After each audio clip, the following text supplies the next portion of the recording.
Welcome to the Michigan Golfer Show with your host, Bill Shelton. Join us each week as we explore the people, the places, and the events that shape our great game.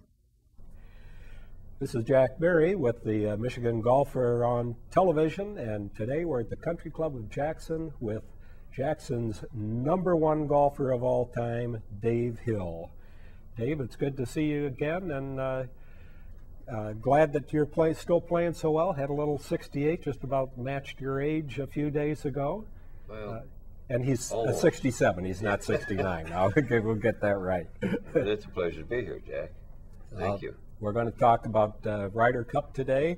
Dave is unbeaten in singles. He played in 3 Ryder Cups, all of them overseas, where it's a little bit tougher to win for the Americans. He played 1969 at Royal Birkdale, 73 at the Muirfield, 77 at Royal Lytham in St. Anne's. Had a 6-3 overall record. He won 13 times on the PGA Tour, including the Buick Open back in 1969. Top 60 money winners for 17 straight years on the tour. Won 6 times on the PGA Senior Tour. And he's went into the Michigan Golf Hall of Fame in 1993. So it's a fabulous record, and this guy was one of the most fun guys to watch in the time that I covered golf at the Free Press and the News, was watching Dave Hill, and nobody worked harder at it. Vijay Singh was an acolyte compared to David on the practice team. Well, the second time that you played was 4 years later over there at Muirfield, and you only got to play one time. What was it? You said something about you had been in Japan. I finished second in Japan, and I could have won the tournament by using the rule book, but I refused to do it.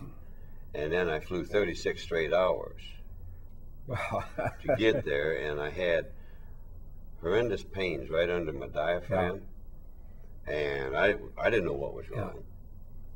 And the doctor said I had jet lag. Well, it was real hard to breathe. I couldn't swing golf club for sure, so they put me on Librium. So I become basically a co-captain with Jackie Burke, which, you know, was a lot of fun.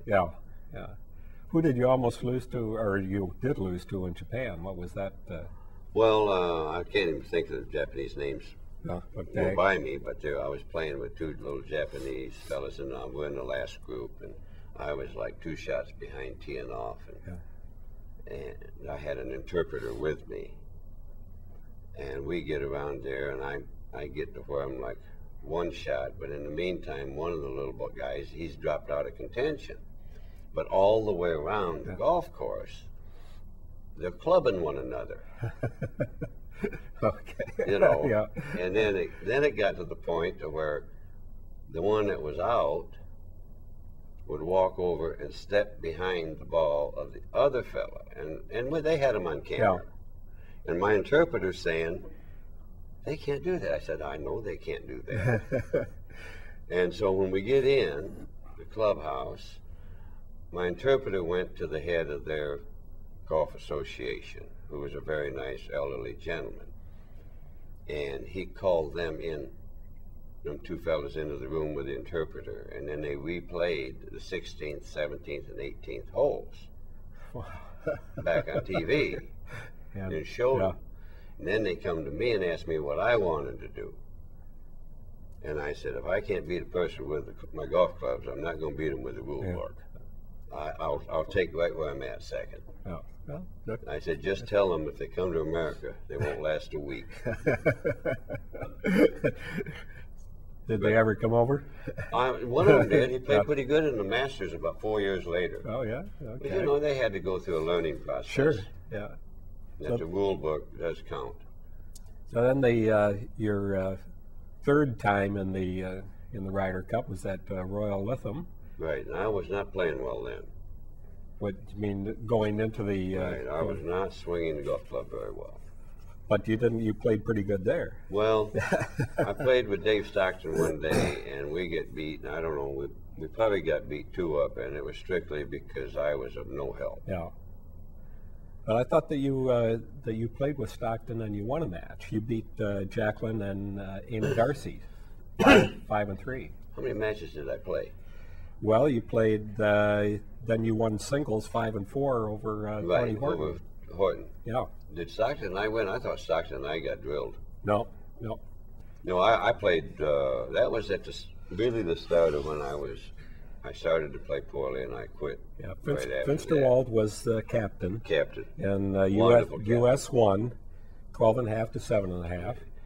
And as I say, Well, it was over before. You won your the two matches you were involved in. Geez, I thought we lost. I thought Dave Stockton and I lost because I know I drove it pathetic. No, the book says that you won 5 and 3. Well, surprised. I was trying to think the other night in a I think I won 4 singles, didn't I? You won all of your singles matches. You won 4 of them? 3 of them, because you won 3. 2 the That's first right. time. Right. Second time when you weren't feeling well, you Right. didn't That's didn't right, I play didn't. singles. That's right. And then the third time you won your singles match then. But you delighted playing singles in that, didn't Well, you? it was sort of takes you back to when we were kids around here Yeah. playing in all our tournaments that Jackson had, with all match play. Yeah. And then later on there was some medal tournaments when you got better. Yeah. When you got to where you were about a 1 handicap or better. Then they played. Yeah. But you always had a lot of match play, and there's a big difference between match play and medal play. What do you think of the way the Ryder Cup has grown from the 3 that you played in all overseas to what it is now at Oakland Hills? It's become, I mean, it seems like it's bigger than the Super Bowl and the Ryder or the Masters and everything else you can think Well, of. Jack, over there it was always a big deal. Over here it wasn't. I mean, over there they'd have, I don't know, I mean, it was wall-to-wall people. Yeah. And they're cheering for their people. Right. They weren't rude, Right. but if you missed a 3-foot putt, they clapped. Yeah. Yeah. But, that's like at a football game, you know. It didn't bother you. Yeah. But the way some of our people have acted over here the last couple of years, it's sort of out of the unacceptable. Yeah. You're there to watch golf. Right. If the guy misses a 3-4 foot putt and you clap, that's fine because that's what they do to you over there.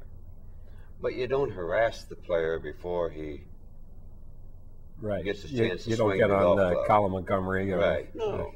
Right. No, you just let the men play. Yeah. What do you think of the size of it now? How much it's? Well, I'm glad Americans finally got to thinking it was a great deal like the British did. Yeah. The thing I don't like about it is letting the captain pick 2 players. I think that adds politics to it. You think it should be the top 12? I think it should be because those kids work hard to be on the Ryder Cup. And for you to be the 11th man and maybe by a point you went 10. Yeah. It's like what happened to me. I think it was when Lou Graham beat John Mahaffey. Right. I was the 12th player. And the only way I could be booted was for Lou Graham to win the U.S. Open. Which and he when did. John Mahaffey three-putted to let him in, Yeah.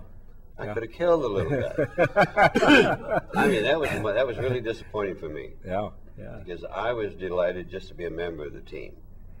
Yeah. He won the playoff over at Medina, wasn't it? And Lou Graham Yes. wore his same little light blue shirt every day, his lucky blue shirt. Lou had it in that left rough at 18 and made 4.